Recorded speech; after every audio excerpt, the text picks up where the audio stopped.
The message arrives without a source. It does not appear on a screen. It does not whisper from a speaker. It simply blossoms in your mind, a command of pure thought. You are to attend a parley. The summons is not a request. It is a fact of the new reality. Your destination is a point in space known only as the Cinder Cone, a star system forbidden by every treaty, a place where old grudges go to fester. Your advisors protest. They call it a trap, a fool's errand. You understand their fear. But the message felt absolute, like gravity. You cannot refuse. You give the order to prepare your ship, the Vigil, a small vessel, a diplomatic cruiser, not a warship. You will go alone. This is not a mission for a fleet. It is a moment for a single voice. Your voice. The preparations are swift. Your crew is the best in the fleet. They work with quiet efficiency. They know this journey is different. Every system check feels heavier. Every course correction carries the weight of history. The Vigil breaks orbit under a silent sky. Earth feels small behind you, a fragile blue marble in an ocean of black. The summons offered no timeline, no reason, just a destination and a sense of finality.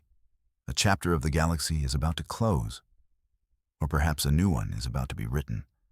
And you, for some unknowable reason, are to be there, holding the pen. You stand on the bridge of the Vigil. The stars outside are a cold, sharp glitter. The journey has been silent. Weeks have turned into months. Your ship moves through the great dark. That is what the old star charts call this void, an expanse between galactic arms, a place where navigation beacons fail, and where legends are born. Your crew has grown quiet. The initial tension has settled into a deep watchfulness. They trust you, but they do not understand this mission. You cannot blame them. You barely understand it yourself. The message has not repeated. It sits in your mind like a polished stone, smooth, unchanging, heavy. The Cinder Cone is a place of endings. An ancient war was fought there. A war so terrible the victorious powers declared it off limits. They sealed it away. A tomb for 1 billion souls. It is not a place for a parley. It is a place for ghosts. Yet, that is where you are headed, into the heart of a cosmic graveyard. The navigator announces your approach. Her voice is strained. The ship's sensors are behaving oddly. They flicker with phantom readings, ghostly echoes of fleets long dead. The silence of the void feels different now. It is not empty. It feels full, full of anticipation, as if the darkness itself is holding its breath, waiting for your arrival. Your tiny ship is a single spark of light, a small defiance against the overwhelming black. You feel a strange sense of peace. Whatever awaits you, you are ready to face it. The fate of your species may depend on it. You arrive. The Cinder Cone is not what you expected. It is not a swirl of dead stars and dust. It is a perfectly ordered space, a gathering of titans. Ships the size of small moons hang in the void. Their hulls are not made of metal. They are crafted from woven light, from solidified darkness, from materials your science has no name for. They are the elder races, the firstborn, the architects, the sentinels. Their vessels dwarf the Vigil. Your ship is a child's toy dropped in a god's arena. A notification chimes. It is a standard galactic greeting. But you can feel the scorn behind the automated words, the pity. To them, you are an amusing distraction, a young race playing with starships. You are humanity's sole representative, the ambassador from a species that has barely left its cradle. The elders have been watching you. They have seen your petty wars, your fleeting triumphs. your slow crawl to the stars. They are not impressed. One of the great ships shifts its position. It blocks the light from the system's distant star. Its shadow falls over the vigil, a casual display of power, a reminder of your place. You are an afterthought, an insect invited to a council of giants. Your heart pounds, not with fear, but with a cold resolve. You will not be intimidated. Humanity did not claw its way out of the mud to be dismissed. You have a voice, and you will make them listen, even if it is the last thing you do. A new presence enters your mind. It is not like the first summons. That was a command. This is a question. A voice that is not a voice. It has no sound, no pitch. It is a ripple in the fabric of your thoughts. You look out the main view screen. A section of space is wrong. It is not black like the void. It is a deeper nothing, a hole in reality, a perfect sphere of absolute emptiness. The phantom emissary has arrived. The other ships give it a wide berth. Even the giants seem small beside this. Absence. The voice speaks again in your head. It is for you alone. The other ambassadors are not hearing this. The emissary is addressing you directly. It asks why you came. The question is simple. The implications are not. This being, this void, called the most powerful races in the galaxy here. And it is speaking to you. The newcomer. The primitive. You form your reply in your thoughts. You tell it you came because you were summoned. You came because your species does not run from the unknown. You say you believe something is ending, and you want humanity to have a say in what comes next. A feeling washes over you. It is not an emotion you can name. It is ancient and vast. A sense of approval, or perhaps curiosity. The void seems to watch you, to weigh your silent words. Then it turns its attention to the others. The private audience is over. The parley is about to begin. You realize you have just passed some kind of test, and you have no idea if you gave the right answer. The pressure in the room, in the whole system, intensifies. The real reason for this gathering is about to be revealed. The council begins. One by one, the elder races speak. Their voices are not mental whispers. They boom across a secure channel. Translators work instantly, but the raw emotion needs no translation. It is pure fury. First speaks the warlord of the Cathar Dominion, a being of crystalline structure. Its ship is a shard of jagged obsidian.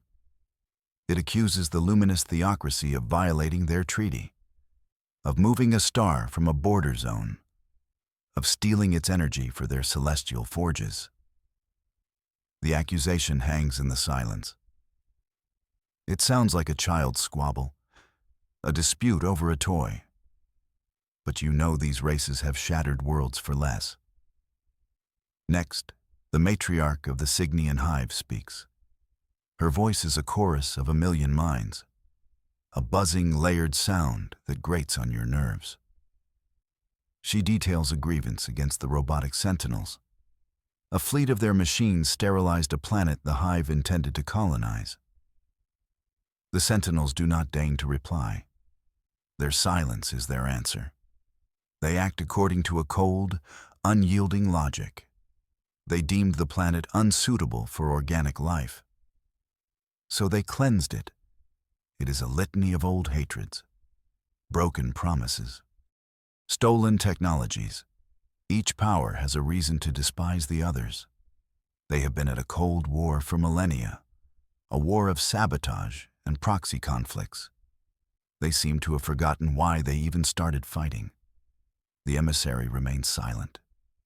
A dark sphere of judgment. It lets them air their grievances. It lets them posture and threaten. You listen to it all, the tales of ancient betrayals, the claims to long-dead worlds. And you realize something terrifying. They are all missing the point. They are so focused on each other, they cannot see the real danger. Finally, it is your turn. The assembled powers turn their attention to you. Their massive ships seem to lean in. An expectant silence falls over the comm channel. They expect a plea for peace, a naive appeal from the young race, or perhaps a foolish attempt to take a side. You do neither. You clear your throat. The sound feels small and fragile in the great void. My name is Envoy, you begin. I speak for the Terran Collective, for humanity. You pause, letting them wait, letting the moment stretch. I have listened to your grievances, you say. I understand your anger, but you are all looking in the wrong direction. A murmur ripples through the channels, confusion, annoyance.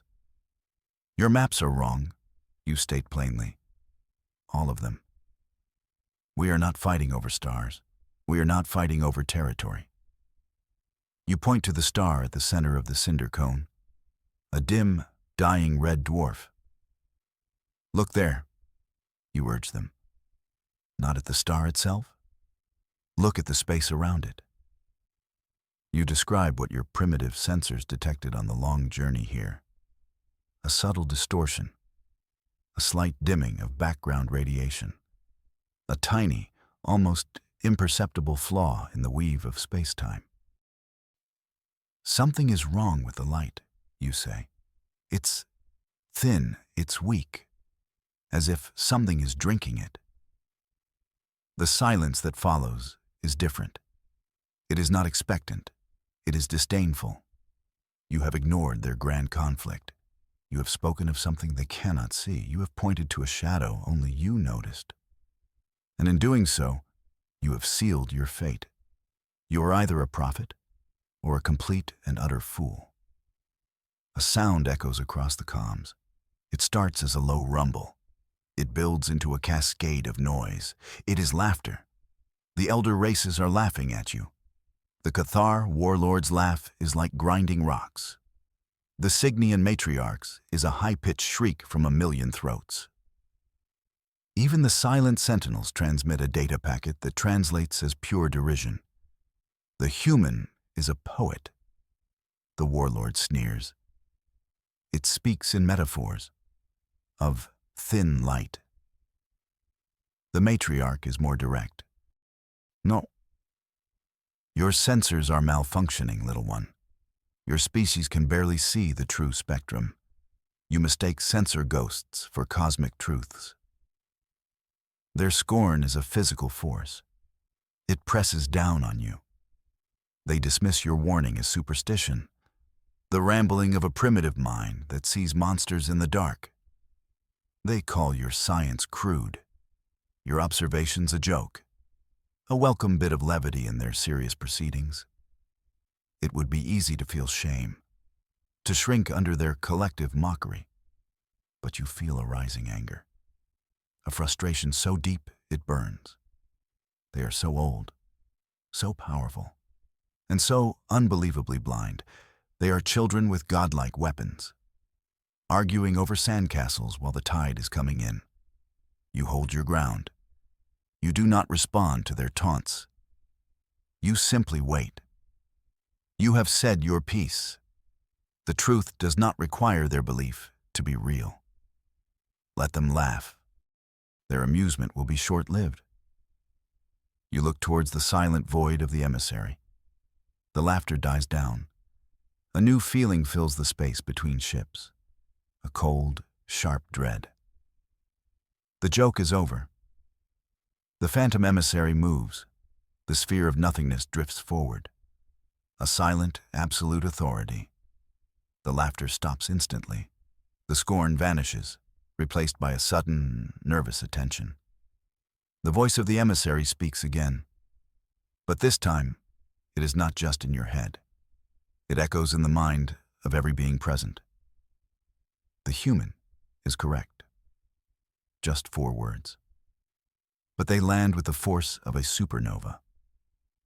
A shockwave of disbelief ripples through the assembled warlords. The emissary does not wait for their response. it acts. The void of its form seems to expand. It projects an image into the space between the fleets, an image for all to see. It shows them the star system not as their advanced sensors see it, but as reality truly is. It peels back the layers of perception. It shows them the flaw you spoke of. It is no longer subtle, magnified by the emissary's power. It is a horrifying wound in the cosmos, a patch of darkness that is not merely the absence of light. It is an active, hungry consumption of it. They see the light of distant galaxies bend and stretch as it passes the flaw. They see energy signatures from their own ships being siphoned away, a constant parasitic drain they never noticed. The warlords are silent now. Their arrogance has evaporated, replaced by a dawning horror. They were arguing over who owned the house, while the foundations were being eaten away. You were not a fool. You were a watchman, the only one who saw the fire, while everyone else was asleep. And the emissary has just sounded the alarm for all to hear. The projection from the emissary sharpens. It focuses on the flaw, the hungry patch of darkness. The voice explains. This is no natural phenomenon. This is not a quirk of star science. It is a presence, an entity, or rather, an appetite. It has no name. It has no fleet. It has no form beyond the emptiness it creates. The emissary calls it the Great Filter, a predator that has awakened in the void. Its food is energy. All energy, light, heat, gravity, even the complex energy of life itself. The cinder cone system was its first meal. The billion souls lost in the ancient war here did not die in battle. They were consumed, their life force drained to feed this nascent hunger.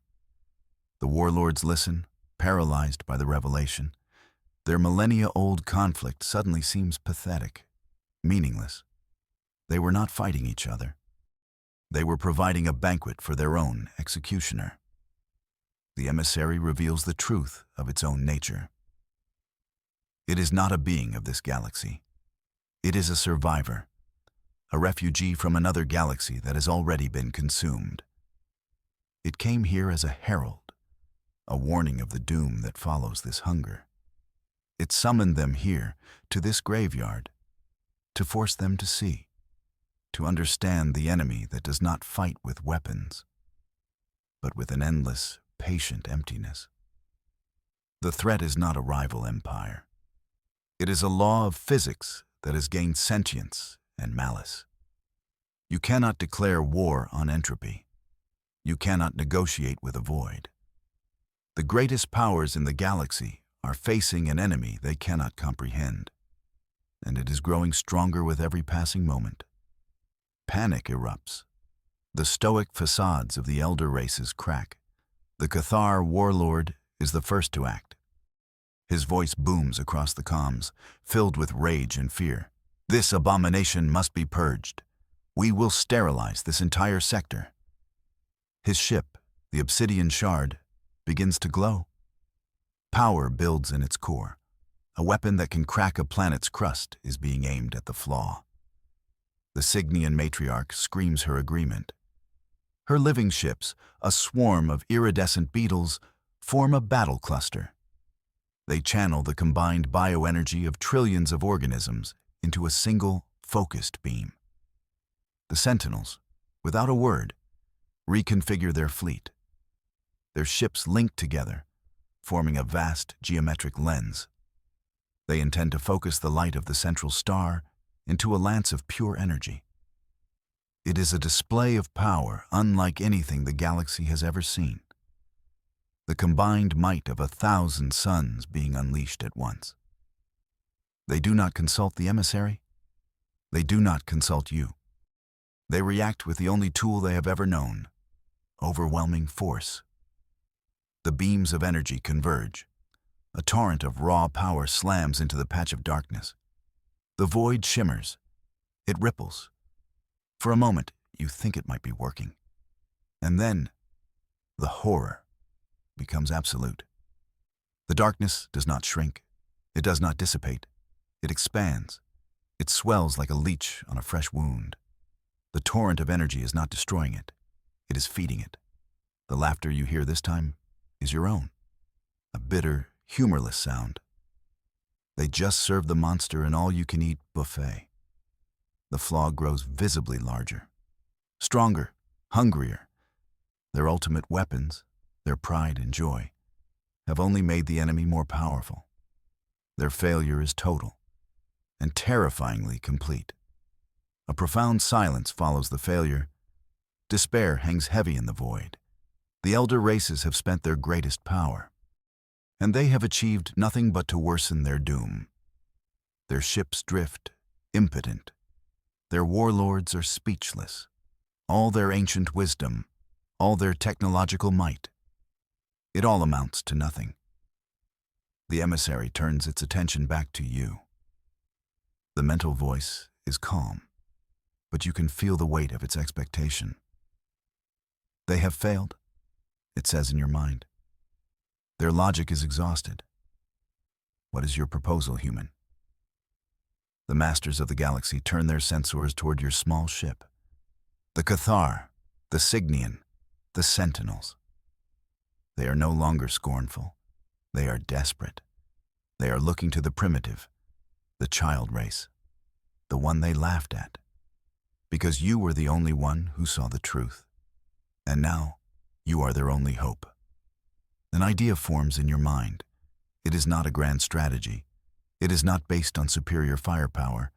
It is a gamble, a trick, a bluff born from a species that had to outwit predators far stronger than itself. A plan born of desperation and a deep understanding of psychology. Something these logical, powerful races had long forgotten. My plan is simple. You transmit to the entire assembly. Your voice is steady, confident. We are going to confuse it. You outline the strategy. It is illogical. It defies every principle of star combat.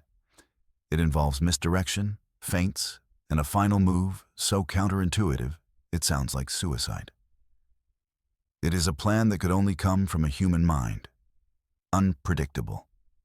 Creative. A little bit insane. For a long moment, there is only silence. The giants of the galaxy are considering a strategy proposed by an insect. A strategy that relies not on power, but on cunning. The Cygnian matriarch is the first to break the silence. Her chorus of voices is no longer shrieking. It is a low, worried hum. This is madness. You ask us to feint weakness, to offer ourselves as bait? The Cathar warlord agrees. The humans' plan is cowardice disguised as strategy. We must attack with all that remains. But his voice lacks its earlier conviction. He knows that attack failed, utterly. It is the silent sentinels who shift the balance. Their logical minds process your plan. They analyze the probabilities.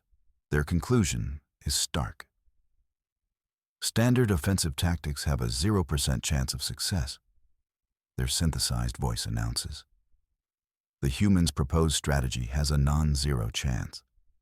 The probability is small, but it is not zero. That is all it takes. The admission from the galaxy's greatest logicians that your insane idea is better than their logical one. With no other options left, they agree. One by one, the great powers of the galaxy place their fleets under your command. The Cathar warlord, the Cygnian matriarch, the Sentinel collective, they all yield their authority to you. The envoy of Earth, the commander of a single, tiny ship. The weight of that responsibility is immense. You now command the most powerful armada ever assembled, and you are about to lead it in a battle unlike any other.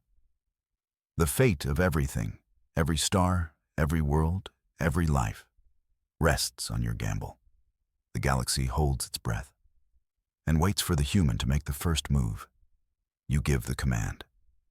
The plan unfolds in a terrifying, orchestrated silence. There are no grand declarations, No battle cries, just the quiet execution of your orders. First, the mighty fleets of the elder races do something unthinkable. They power down their weapons. They divert energy from their shields. They make themselves vulnerable. The massive warships, the pride of their civilizations, float like dead things in the void. It is the ultimate feint, an offering of weakness. The consuming hunger, the flaw, reacts.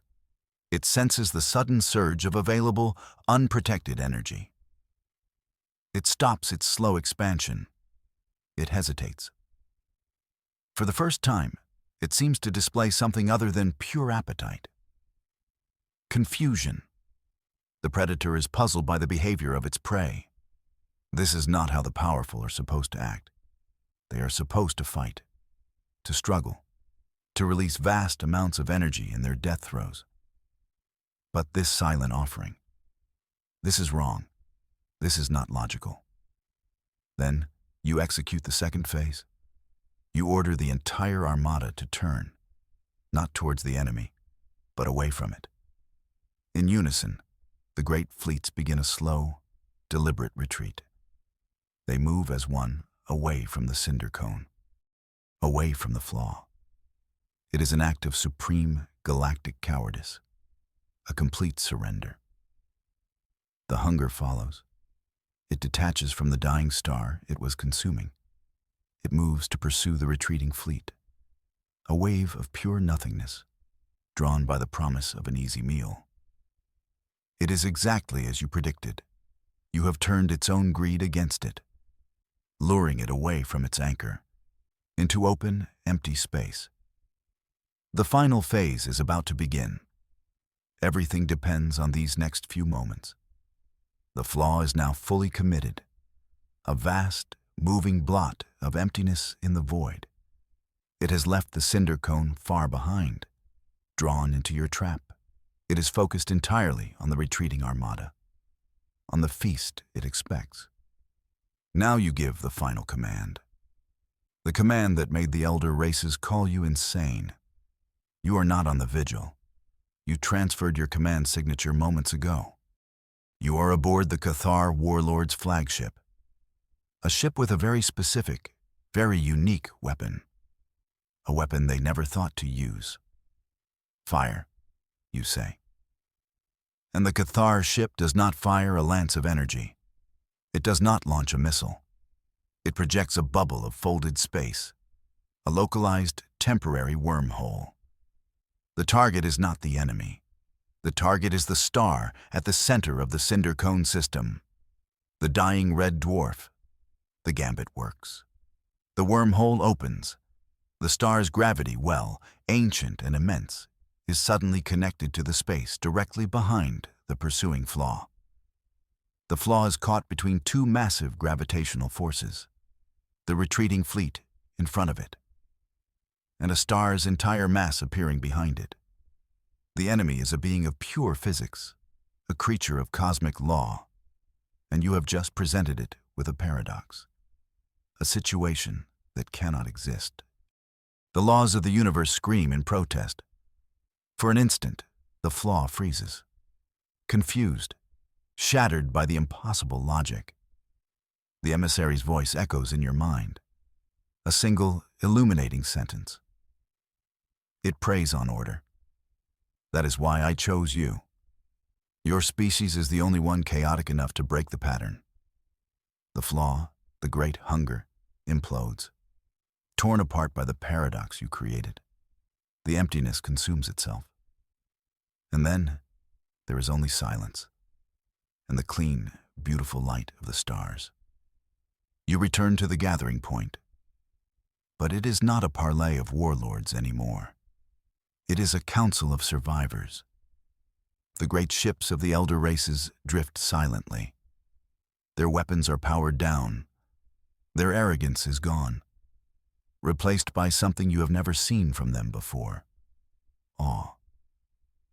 As the vigil, your humble ship, approaches, the Titans part ways to make a path for you. It is a gesture of profound respect. The Cathar warlord is the first to open a channel. His voice is stripped of its booming pride. It is quiet, subdued. "Envoy of Terra," he says, "you have saved us. My fleet and my life are yours to command." The Signian matriarch follows. Her million voices speak as one, a soft, harmonious chorus. Humanity has taught us a lesson today. Wisdom is not the sole property of the old. We will remember this. The Sentinels transmit a simple, powerful message. A single ideogram that translates to partnership. You are no longer the amusing primitive, the upstart, the child race. You are humanity, the species that outthought a cosmic horror, the mind that defeated a predator of logic with pure, brilliant chaos. The emissary's dark sphere hovers nearby. You feel a final thought from it, a sense of a job well done. A new age begins, it whispers in your mind. The age of humanity. Then, as silently as it arrived, the sphere of nothingness vanishes. You are left alone with the giants, but they no longer look down on you. They look to you, for guidance, for inspiration, for what comes next. This is the first day of the new galaxy, the first day of respect, and you are its architect.